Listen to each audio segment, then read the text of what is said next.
सामईन कराम, किसी भी मुल्क को तरक्की की राह में गामज़न होने के लिए ज़ीरो से स्टार्ट करके एक सुपर पावर बनने के लिए 15 से 20 साल लगते हैं।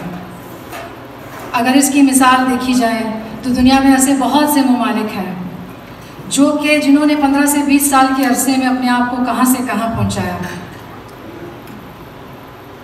लेकिन बदबख्ती हम जब अपनी बारी आती है, हम अपने मुल्क को देखते हैं तो यहाँ पर हमें ऐसा लगता है कि रिवर्स गियर जो है वो लगा हुआ है।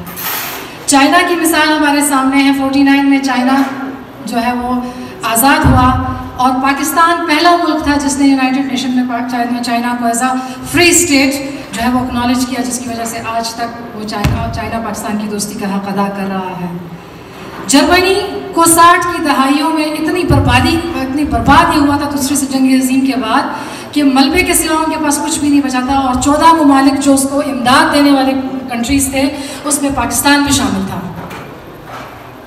और पाकिस्तान के प्राइम मिनिस्टर जब यूनाइटेड स्टेट्स है दुनिया के किसी भी मुल्क में जाते थे तो वहाँ के प्रेसिडेंट सर झुका के उनके सामने सल्यूट किया करते थे। ताजे बरतानिया को जब क्वीन एलिजाबेथ I ने 1453 में ओवरटेक किया था तो उस वक़्त इंग्लिस्तान जो है वो दुनिया का एक ऐसा जंगज़दा मुल्क था जिसको चारों तरफ से जिसके जी में आता था वो आके मार के चले जाते थे और उनके पास कुछ भी नहीं था। लेकिन 50 साल के बाद जब क्वीन एलिजाबेथ I की डेथ हुई थी तो फिर ताजे बरतानिया जो है वो दुनिया के 2/3 हिस्से पर काबिज हो चुकी थी। लेकिन जब हम पाकिस्तान की तरफ देखते हैं तो 60-70 सालों में हमारा सफ़र पीछे की तरफ जा रहा है, आगे की तरफ नहीं जा रहा। इसकी वजह क्या है? जब हम हर किसी से ये सवाल पूछते हैं तो वो उसका एक ही जवाब देता है कि हमारे हुक्मरान करप्ट है, हमारे सियासतदान करप्ट है। मगर मैं आज ये सवाल आप लोगों से पूछती हूँ, क्या ये तमाम तर जिम्मेदारियाँ सियासतदानों के कंधे पे डालकर हम बरीओ ज़िम्मा हो जाते हैं? क्या हमारा इसमें कोई किरदार नहीं है? क्या हमारा अवाम, हमारे लोग इसमें शामिल नहीं हैं? हम लोग बिल्कुल इसमें शामिल हैं, क्योंकि जब हम एक दूध बेचने वाला जब अपने दूध में पानी मिला रहा होता है तो वो भी खुदा से यही दुआ मांग रहा होता है कि या अल्लाह करप्ट हुक्मरानों से मेरी जान छुड़ा। जब एक फार्मासिस्ट 2 नंबरी दवाइयाँ बेच के लोगों की ज़िंदगियों के साथ खेल रहा होता है तो वो भी गालियाँ दे रहा होता है हुक्मरानों को। जब एक डॉक्टर अपनी नौकरी पे नहीं पहुंचता, 8 बजे उसकी ड्यूटी होती है, 11 बजे वो ड्यूटी पे आके 1 घंटे बैठ के चला जाता है और रात के 2-2 बजे तक वो अपने प्राइवेट क्लिनिक पे पैसे कमा रहा होता है, धड़ाधड़ पेशेंट्स देख रहा होता है, तो उस वक्त वो भी जो है वो मुल्क की सियासत पे बैठ के बातें कर रहा होता है और हुक्मरानों को गालियाँ दे रहा होता है। तो इस सब का क्या मतलब हुआ? इसका मतलब ये हुआ कि जो खुदा ने एक वो की है ना कि जो कौम जब हद से गुजर जाता है और अपने आमाल में बदकिरदार हो जाता है तो खुदा उनके ऊपर जालिम हुक्मरान नस्ब करता है। ये गुलामी की, गुलाम ज़हनियत की एक अलामत है। चलते हैं दबे पाँव कोई जाग न जाए, गुलामी के असीरों की यही खास अदा है। जो कौम हक की बात पे होती नहीं यकजा, उस कौम का हाकिम ही फ़कत उसकी सज़ा है। तो आज ये सवाल जब हम इस बात का रोना रहते हैं कि हमारे मुल्क में तालीम का फुकदान है, तालीम कम है, जहालत ज़्यादा है, तो मैं ये सवाल ये देखकर हैरान रह जाती हूँ कि 28% लोग जो तालीम याफ्ता है इस मुल्क को सबसे ज़्यादा थ्रेट उस 28% लोगों से है। एक देहात में बैठा हुआ बंदा गरीब जिसके पास पीने का पानी नहीं होता है वो इस मुल्क को क्या नुकसान पहुँचा रहा है? नुकसान तो हम पहुँचा रहे हैं ना। एक टीचर पहुंचा रहा होता है जब वो अपनी ड्यूटी नहीं कर रहा होता है, पूरा साल छुट्टी पर रहने के बाद जब उसकी हाजिरियाँ लग रही होती है और वो तनख्वाहें ले रहा होता है।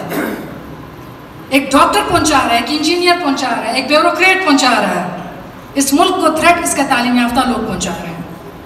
लिहाजा अब मैं ये सोचकर इस मैदान अमल में इस वजह से मुझे आना पड़ा कि अब नहीं तो कब, हम नहीं तो कौन, ये नारा है खान का।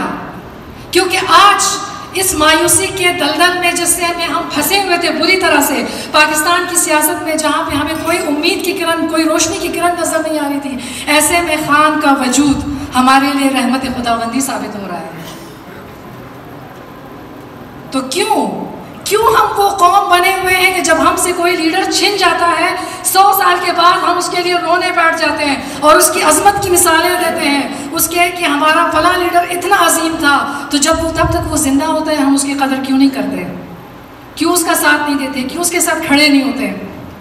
लिहाजा आज मैं बहैसियत एक उस्ताद के, और मैं ये भी आपको बताती चलूँ कि लाजमी नहीं है कि हम सियासत में आएँ और सियासत में आके अपना फ़र्ज़ पूरा करें। हम जहाँ पर जिस शोबहाए ज़िंदगी में अपना फ़र्ज़ अदा कर रहे हैं हम वहाँ पर बैठे बैठे अपने फ़राइज़ को बखूबी अंजाम दे सकते हैं। लाजमी नहीं है कि हर शख्स लीडर बने, लाजमी नहीं है हर शख्स MNA MPA बनकर ही मुल्क की खिदमत करें या फिर वो वज़ीर आज़म बनकर ही मुल्क की खिदमत करें, क्योंकि जब हम इनके पास जाते हैं, ये सो कॉल्ड लीडर्स है, जब हम इनके पास अवामी मसाइल लेके जाते हैं तो सबसे पहले ये हमें यही बताते हैं कि हमारे पास तो हुकूमत नहीं है।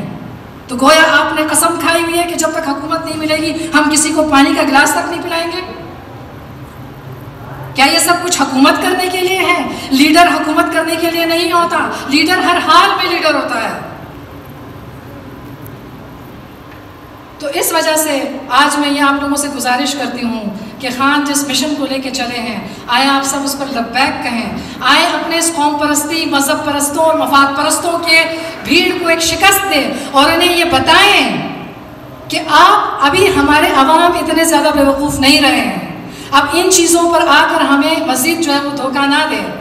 हम अपनी वोट की अहमियत जानते हैं, अवाम अपनी पावर जानती है, अपने वोट की अहमियत जानती है कि वो क्या तब्दीली ला सकती है।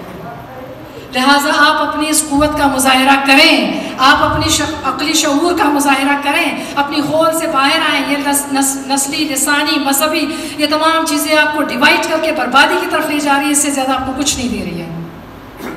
तो मैं इस बात का बहुत ही ज़्यादा शुक्रगुजार हूँ, हम एहसानमंद हैं इमरान खान का कि उन्होंने हमें एक प्लेटफॉर्म मुहैया किया जहाँ पर हम सब इकट्ठे होके इस मुल्क के बका और सालमियत के लिए, इस मुल्क के दिफा के लिए आवाज़ उठाएँ। तो मैं समझती हूँ कि इंशाअल्लाह मेरी कम्युनिटी और मैं हम सब आपके साथ हैं सदर साहब, और इस सफ़र में, इस तब्दीली के सफ़र में हमारा हम सफ़र बनने के लिए आप सबका बहुत बहुत शुक्रिया।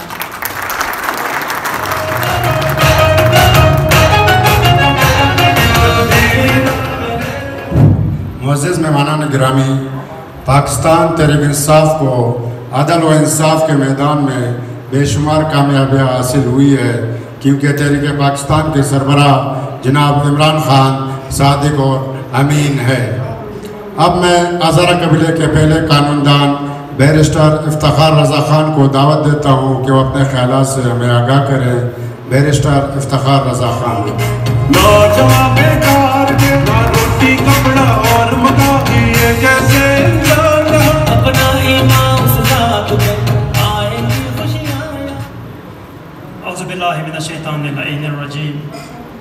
बिस्मिल्लाहिर्रहमानिर्रहीम।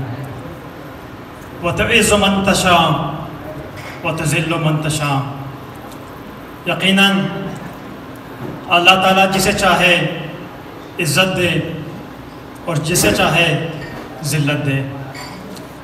सबसे पहले तो मैं आज के मेहमान ख़ुसूसी पाकिस्तान तहरीक इंसाफ के सूबाई सदर जनाब यार मोहम्मद साहब को तहे दिल से वेलकम करता हूँ। जनाब कासिम सूरी साहब को जो कि पाकिस्तान तहरीक इंसाफ के सूबाई सेक्रेटरी जनरल हैं, जनाब खादिम वर्दक साहब जो कि डिप्टी सेक्रेटरी जनरल हैं, जनाब मेजर नादिर साहब, हाजी क़य्यूम चंगेज़ी साहब, रईसानी साहब, जोगी ज़ई साहब और मैडम आबिदा।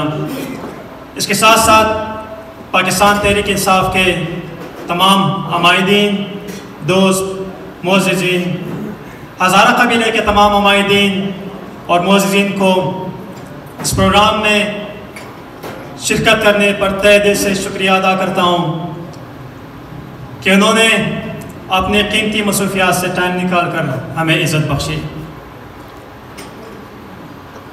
पिछले काफ़ी अरसे से हम ये तजज़िया करने की कोशिश कर रहे थे कि पाकिस्तान में तो काफ़ी बड़ी सियासी जमातें हैं, लेकिन क्या कोई ऐसी सियासी जमात भी है कि जिसका नारा, जिसका गोल करप्शन के ख़िलाफ़ जंग, करप्शन से पाक पाकिस्तान, जुल्म के खिलाफ